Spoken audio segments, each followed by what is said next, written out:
Are you tired of the cookie-cutter approach to education that's stuck in the last century? Are you seeking a win-win situation where your family thrives, your kid's education is revolutionary, and you still get to chase your own dreams? Welcome to Unschooled Unleashed. Unlock your child's genius.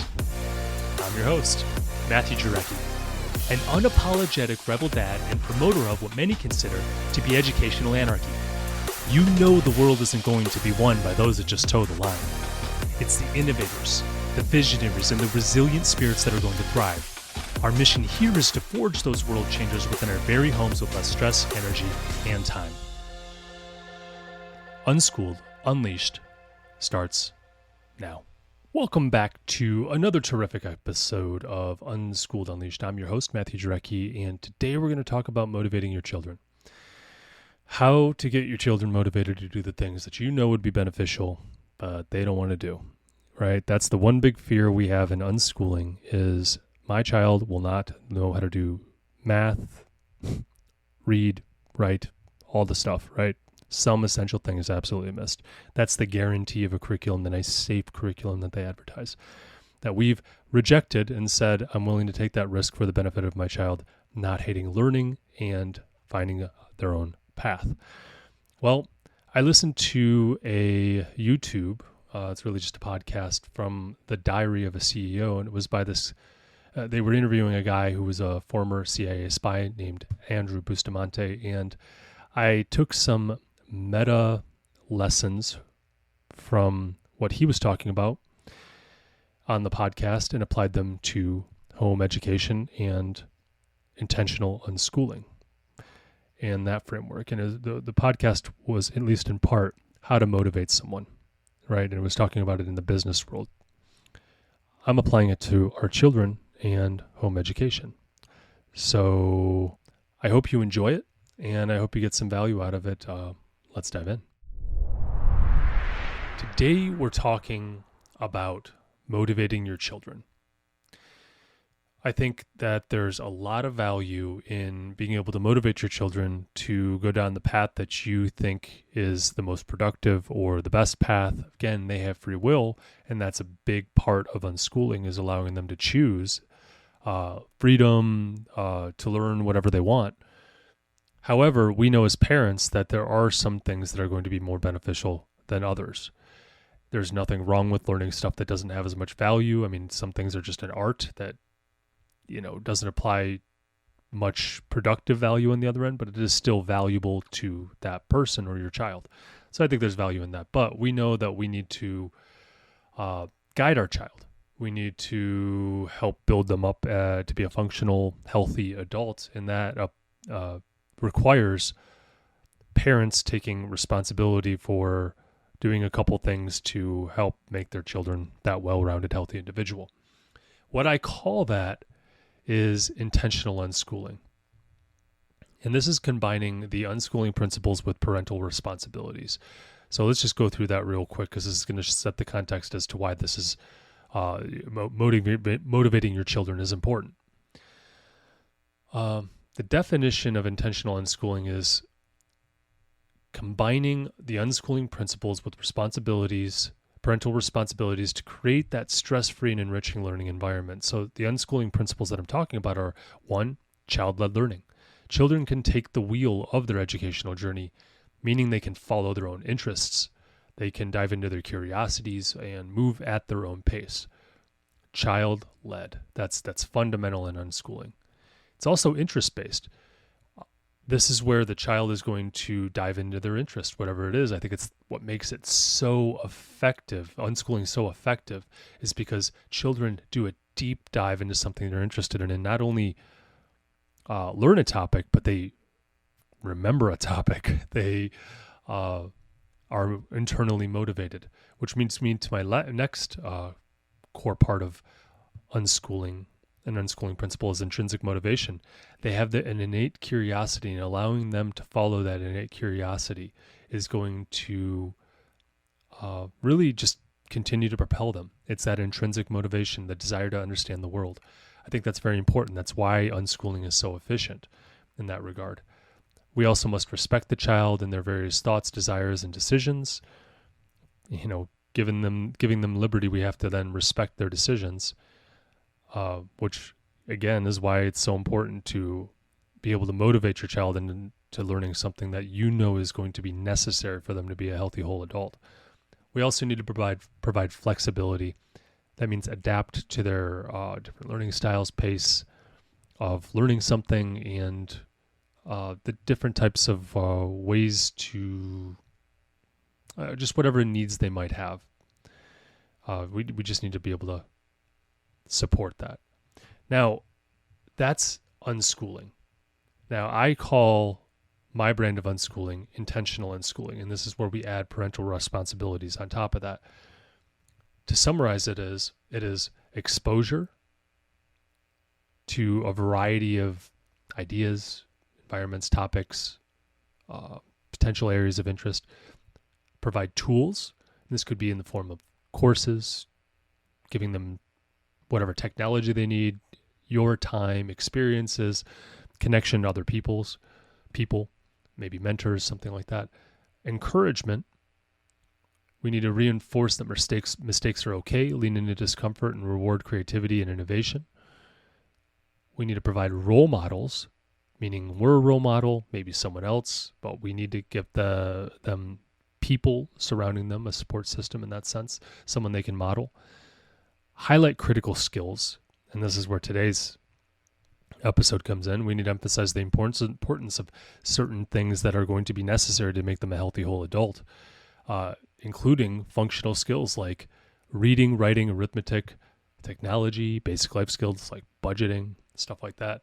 And then holistic development is another responsibility. We need to foster their mental, spiritual, and physical growth as well, because those are essential. And then safe learning opportunities. We provide that safety to learn life's lessons in the safety net of our house, meaning they're not going to go out when they're 18 and then have the complete freedom for the first time. They get freedom in our house. Therefore, they can stumble, they can fall, and we can provide that safety net. Okay? I have a whole episode on what intentional unschooling is, so that's a nice little quick summary. Again, it's unschooling principles combined with parental responsibilities. Now, here comes the dilemma. If we apply these unschooling principles, they have free will. They can choose what they want to learn and what they don't want to learn. So if they don't want to learn math, they don't learn math. That's something we accept as unschoolers, or unschooling parents, I should say. However, I think that we as parents are required to guide our children. I think this goes back to the biblical principle that says, train up a child in the way he should go, and when he is old, he will not depart from it. And when I think about that verse, that's Proverbs 22:6, I think about the responsibility that the parent has to train their children. And what specifically are we talking about? Well, holistically, we're talking about spirituality, physical health, giving them the tools they need to be successful in a healthy, whole, functional adult in society. We're supposed to lay the foundation for them to build on. How does that align with unschooling? Well, it has some issues in my head. One, if we're giving the child completely free will or free choice to choose, they're leading the way and what they're going to learn, then we are going to have a hard time training them in the things that we think is valuable. But that does not relieve us from that responsibility. I do believe that everyone in this world, including our children, have free will, so they can choose to follow what we say or not.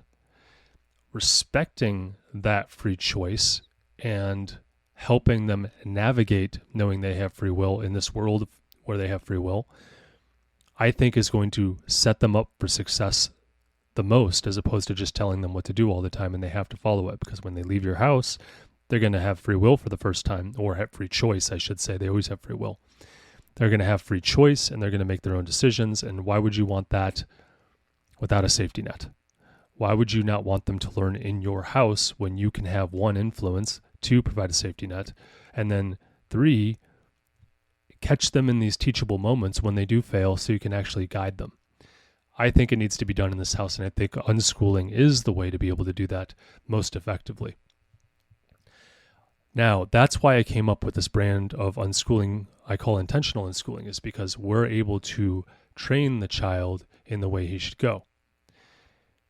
I think that's very important. We need to give them healthy habits, help them understand their self. Basically just give resources. We can't force any of this down their throat, and that's why I unschool, is because it's walking with them more than just directly telling them how it all works, or directly telling them what to do. I mean, we can tell them how it works, and they have to have an open ear. You just look for those teachable moments. Now, how do you teach a kid math who doesn't want to learn math?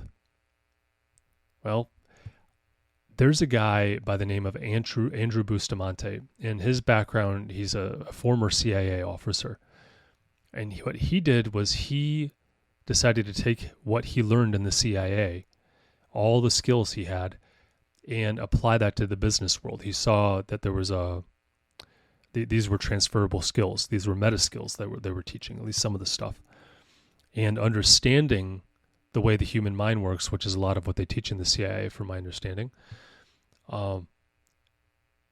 Understanding how the human mind works and then navigating the world to be able to get an outcome that you want is valuable in the business world. Well, I think that this is also valuable in children's education, because we're talking about how people are motivated. And that's really what it is. Andrew Bustamante talks about the CIA having 4 basic core motivations for people. That's what they teach. The acronym is RICE, R-I-C-E. To motivate someone, you can do one of these 4 things. Reward them. Use ideology to motivate them. Coerce them. Or basically use their ego to motivate them. And I think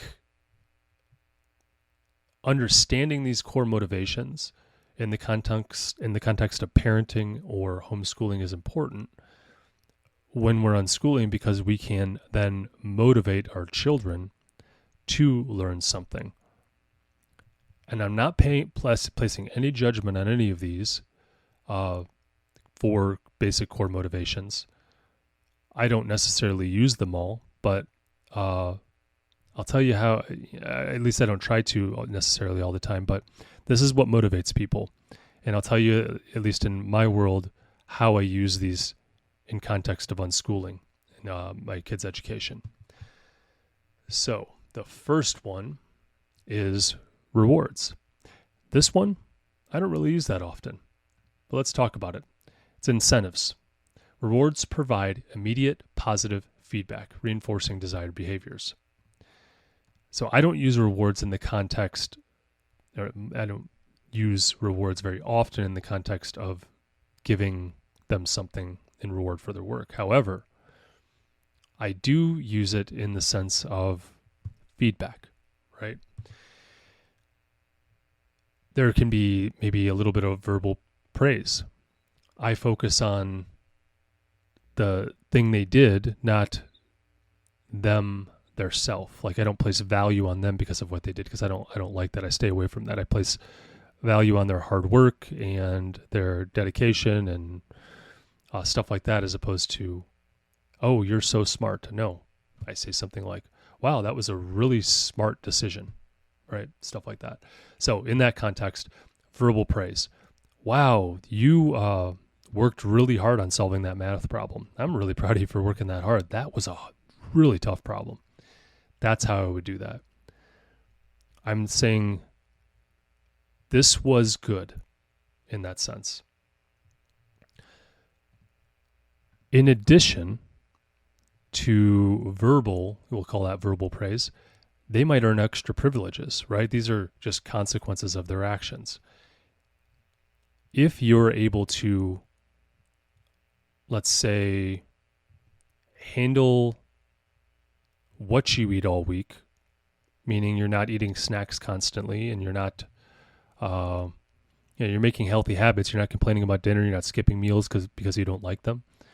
Well, we allow 1 day a week. We call it a freedom day because they get the freedom to make all their own choices about their food and screen time.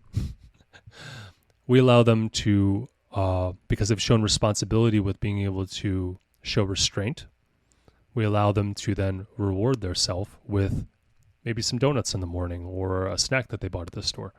And we might even make something special for dinner with that. Maybe it's because they didn't complain about how much video time they were getting or screen time, and they were able to just kind of go with the flow. We use that same day, since they're being responsible for their own actions, not complaining, they're working with us. Hey, you know what? Today, do whatever you want. It's fine. We give them those extra privileges because they're showing responsibility. And this is a type of, quote unquote reward or an incentive to just be personally responsible is what I like to think about it as. The one I use the least is tangible rewards. And that's where I might say, if you do this, then I'll give you that. I usually like to make it related to the consequences of their behavior, meaning I'm using it as feedback, like the world does. Like if I don't show up to work on time, I might get fired. That is a consequence of my actions. I try and do that with my kids, but work doesn't. Well, I won't go into. We're done with the work example. I don't go give my kids their favorite candy bar for doing what they know they should do. We just all work together. However, we do celebrate as a family for big things, big accomplishments. Like my son was in a dance recital the other day, my 8-year-old, and that was a huge thing for him. So we went out to eat to celebrate, and we gave him a whole bunch of positive reinforcement, meaning verbal praise, like, wow, you were so brave. You worked so hard, focusing on these things that we wanted to build up, that then motivate him to do it again, because that's what the feedback is, to build him up. Anyways, we went out to celebrate, and yes, that is a tangible reward, but we frame it in the light of celebration, because that's what we want to do. We actually want to celebrate. I think you really got to celebrate life. I think a lot of people in this world, at least in the U.S., don't know how to celebrate.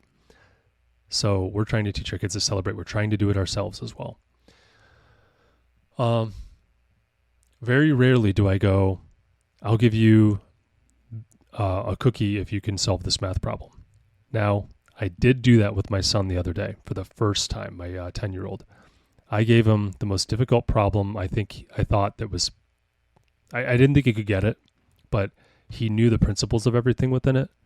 And I said, if you get this, I will buy you whatever candy bar or single serve snack at the store you want. And my goal was just to get him looking at this complicated math problem that I gave him all the tools to be successful with. So that way he focuses in on it, uses his brain to kind of absorb it and cement the concepts, because he's going to kind of review it, and looking at it, trying to figure it out, manipulating numbers in his head, maybe writing some stuff down, practicing. And I didn't think he'd get it. But there was his motivation to actually try. He ended up getting it, which really backfired on me, because I wanted this to be way distant when he actually got a reward. But the goal was achieved in that he was really focused in on it for an extended period of time. Like I think it was well over an hour.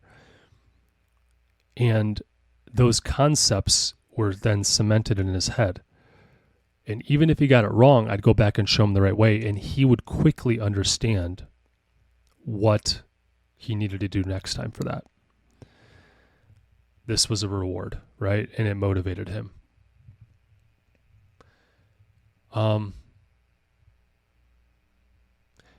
We also, with that said, want to set clear goals and corresponding rewards to maintain those high levels of motivation. So if you're going to go this route, which I do use rewards, just not in the tangible sense most often. It's the other ways. If you put yourself out there and are brave and work hard, well, we're going to go out and celebrate that, just the fact that you tried, right? And frame it as a good thing. That's positive feedback for those behaviors. And you reward them for those things that you want to build up. And I think that that's going to be very beneficial to your child. Moving on. Ideology. And we're just going in order. This isn't necessarily in order of most powerful, but ideology is a very powerful one. In fact, if you can manipulate someone's ideology, you can control them. Because ideology is their worldview, and it influences their behavior. It drives their motivation. You can see a lot of people out there, no matter what side of the aisle you're on, right, left, middle, I don't care.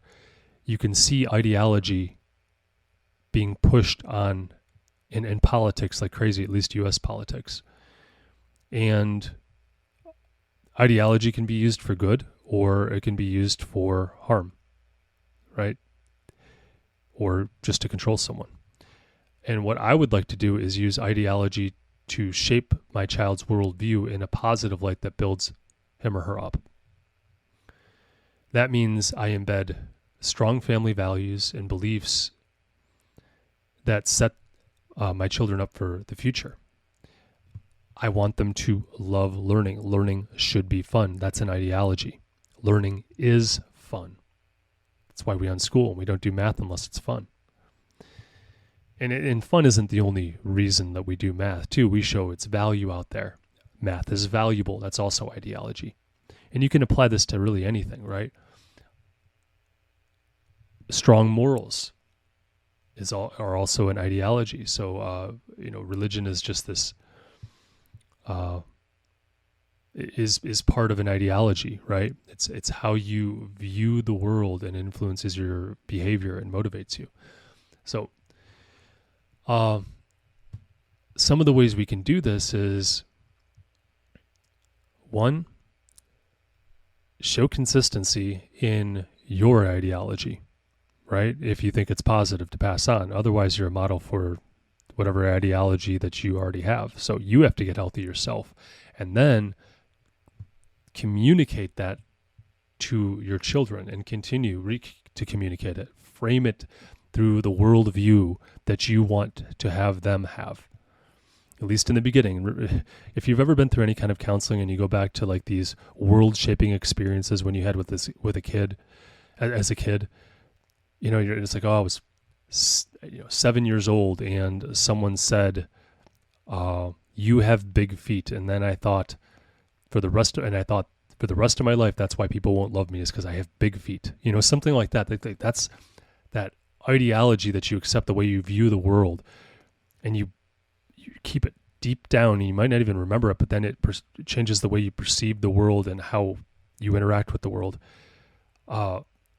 Giving them healthy ways to view the world, I think, is essential as a foundation, because otherwise they're going to have to go into therapy and figure out exactly what changed their worldview and what ideology they're believing that isn't true. And then try and change that. And inevitably, they're going to get stuff wrong, right? Just like we did. But if you can support them in a positive way with the way they view the world or their ideology, I think that's going to be very, very beneficial for them. In fact, so beneficial for them that it's one of the reasons I unschool, is to set them up for success with their ideology. Learning is fun. Learning is great. Change is inevitable and it should be embraced because it can lead to some great things. Doing the right thing is worth it, even if it hurts you in the short term. I could go on and on and on with the ideology stuff. personal growth, knowing yourself is all important. All these things are ideology. I think this has an impact not just on your children, but this ideology, it's like a fire, right? Everyone has an ideology, and when people feel inspired by someone, they're hearing their story or whatever it is, and they're identifying with them, and they start to embrace whatever ideology they might have. So we can talk about historical figures who valued certain things. We can discuss the maybe some real life examples that happened to you that passes on this ideology. For me, one of the things that I believed about myself was I was bad at math. Well, in fourth grade? Rather, third grade, we started learning fractions. I missed that week of school because I had the flu. I came back and they handed me a stack about the size of my thumb, thickness of my thumb, full of papers. And they said, here you go, get caught up. And they gave me like a week or something, or maybe it was 2 weeks. I don't remember. And I looked at it and I'm like, I have no idea what I'm doing. I've never even seen this fraction thing. I don't know what to do. And I just interpreted it as, this became my ideology, I am bad with math. Math is hard. And I just didn't think I could do it very well. So I just tried to keep up. That's not what I want for my children. Moving on.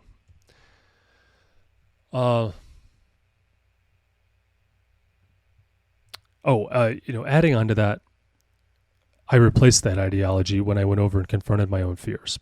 And this was in college. I said, well, I'm bad at math, but you know what? I'm going to give it my best because I'm going to reward my hard work. And even if I don't achieve my result that I want, meaning I don't pass whatever class that I need to pass to get into respiratory therapy school, at least I tried. And I'm going to give it my best because I'll at least go down swinging. Well, found out I actually liked math, and I ended up taking a whole bunch of electives that were like physics and stuff like that because it was applied math. And I really enjoyed it. And it turns out I understood it better than a lot of other people. So I replaced that ideology with, I actually am drawn towards math because I understand it better than, say, most people. And I think that's positive. It's a reflective of the real world, and it's a positive view of math. So I think that serves my purpose. Moving on. So we talked a lot about ideology. Now let's talk about one that I try to stay away from, but coercion. This is another way to motivate somebody. Maybe we could reframe this coercion as setting boundaries and expectations, at least in the parenting role. I don't like to coerce my children, meaning if you don't do this, I'm going to make you stand in the corner and I'm going to punish you. I think that the type of coercion I try and do or use in our house is focusing on the consequences of actions. If you talk nasty to me, I cannot talk with you. Our communication has stopped because there's not two-way communication. So if you're going to continue to treat me like this, we're going to have to pause this conversation until you can treat me with respect. Boundaries, right? Establishing clear rules and expectations, I think, provides a structure. This is another form of feedback. I think it balances freedom and structure that allows the children to then become motivated because there's something on their other end of that they want. Maybe they want to continue playing with their sibling, but they won't stop talking to them nasty. You have to separate them. It's a direct link between their actions and consequences. And we just focus on, if you talk to someone like that, you're not treating them how you would want to be treated. Wouldn't you want me to step in and stop them from talking to you like that or treating you like that? Yes. Yeah, I would if I couldn't get them to stop. Okay, well, the rules are clear. That's how we handle things in this house. That's what you've agreed to. We all agree to it for it to work. Here's the consequence. You can't talk to them until you settle down and tell me exactly how you're going to handle this in the future. Boundaries and expectations. Moving on. The last way to motivate someone, including your children, is ego. And what I'm going to frame this as is building confidence and self-esteem. I think that a healthy sense of self-worth and ambition drives children to strive for success because they believe in their self. They believe that they can really do anything that they put their mind to. And this comes down to that ideology, right? That you instilled. Your hard work and dedication to this got this reward, right? You can do hard work when you decide to. That's part of who you are. You are ambitious and you're not afraid to pursue something that's worth pursuing to you. Now, I believe personally that we all have intrinsic self-worth, and I teach that to my children as well, that you are worthy of love simply by existing as a human being. There's nothing you have to do, say, nor could do or say, that would give you any more self-worth, any more worth than you already have. That's what I believe, and that's part of that ideology I pass on to my children. I think that ideology allows them to have a strong and healthy ego. And then we just frame on the values and skills that would allow them to get to whatever they're trying to get to. So if they want to learn how to code, we just say,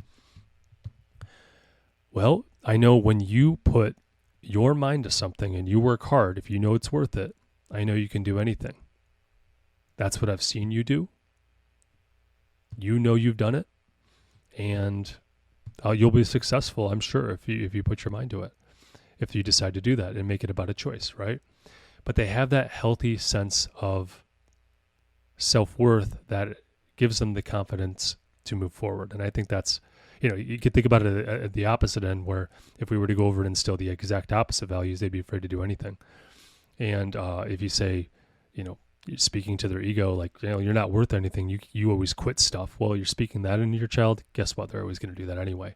But you can frame who they are. It's like looking in a mirror. You're telling them who they are because you're the mirror. You are a hard worker. When you put your mind to something, nothing can stop you. Even if they don't do it very often. If they've only done it once, they've done it. Versus a kid who does it every day. Either way, hard work does pay off. And you can do hard work. So we're giving them that reflection of who they are, building their ego, speaking to their ego. We also need to provide opportunities to showcase that they have done hard work. So we give them those opportunities. Sounds like you really want to go get involved in dance class. All right, let's get you signed up. Then they do it. They have no clue what they're doing, but they continue to learn. Then they're on a stage doing it. And it's like, wow, you went from not doing anything all the way up to doing something. Your hard work and dedication and something that you knew was worth it paid off. There you go. You're focusing in on who they are, that reflection. I encourage my kids to set their own learning goals. Like, what do you want to do? Do you want to learn how to do this? And they then are thinking about that and framing the world around that. Who do I want to be in the future in that sense? Do I want to be a coder? Do I want to be good at math? When I say good at math, it means I could just do math. That's all. So if I want to be good at math, I have to practice math, right? And I know if I work hard, I will get there. We continue to celebrate their achievements to build their confidence as well. You see how this all kind of intertwines? It's really interesting. That's why I wanted to talk about this. This confidence then propels them, right? It's like a flywheel, if you're familiar with cars. The momentum continues to propel them. So if your momentum is confidence and action and being uncomfortable, achieving things that you know are worth it, not even achieving, the pursuit of achieving something that it might be worth it, that propels the next thing. And any little wins, you got to celebrate, and that gives them confidence when they see they can do things that are hard. Create opportunities for them to share it with their friends and just celebrate them and do all that stuff. That builds their confidence as well. Not that their worth is based off that, but your actions have consequences, and you are a hard worker. You are dedicated. You know what you want, and you go after it. and it's not that you're not scared to try, you will walk through uncomfortableness and fear in order to achieve whatever it is you want to achieve, because you have courage, right? That's part of who you are. That's one of the values you have, that you have. Anyways, I'm going to stop there because we're at risk of running incredibly long today. I could talk a lot about this. I think that motivating our children is very important because we know what tools they will likely need in the future to be a healthy, whole individual, a healthy, whole adult, that unschooling didn't limit their potential for the future. Not that it necessarily does, but that's a worry that I often have. What if I forget to do this? What if they don't do that? I think that motivating your children is incredibly important, and I think that motivation, that laying these seeds of motivation, is healthy because you're doing some things that are really healthy to motivate them, right? I think a healthy individual is a motivated individual. They have goals, they have dreams. Not that they tie their identity to do it, but there's more. Maybe they're motivated just to walk in fear, this blind faith that we call it in the Christian community. You have no idea if ground's going to be underneath you, but hey, you're courageous. You're able to do this. We believe this is with the help of a higher power. It's part of our ideology, if you will. But I think it's healthy. So hopefully I provided you with at least some tools to be that more of an intentional unschooler, where you're able to steer your children down the path of success. And with that, I think we'll end today's episode. So stay curious, stay unschooled, and stay away from the algebra nightmares. I'll catch you in the next episode. So here's where we roll up our sleeves and bring out the big guns. If you support our mission, then please leave a review. On Unschooled Unleashed, we are talking about using a radical approach to education in today's world, and the more 5-star reviews we have, the more people will feel comfortable with the ideas, strategies, and principles we discuss. It gives legitimacy to our message, and the podcast's algorithm prioritizes us so we can reach more people. You may even have your 5-star review read on our podcast.